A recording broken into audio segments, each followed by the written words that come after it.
Want to swap your AIT tokens in Trust Wallet? In this video I'll show you exactly how in under a minute, but make sure you watch this video to the end so you don't miss any steps. The first thing is open your Trust Wallet app and make sure your AIT tokens are showing in your asset list. If not, tap the icon in the top right and search for AIT to enable it. Next, go to DApps browser at the bottom, or browser if you're on iPhone. Scroll down and select PancakeSwap.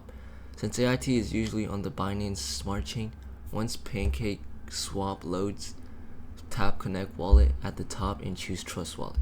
Now under Swap from select AIT. If AIT isn't showing, paste the contract address manually. Then choose the token you want to receive, like BNB or USDT.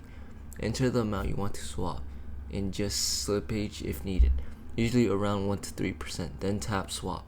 Confirm the details and hit Confirm Transaction when prompted by Trust Wallet. And that's it. Your swap is now processing and you'll see your new token show up shortly. Make sure you have a little BNB in your wallet to cover up gas fees. Make sure you subscribe and like.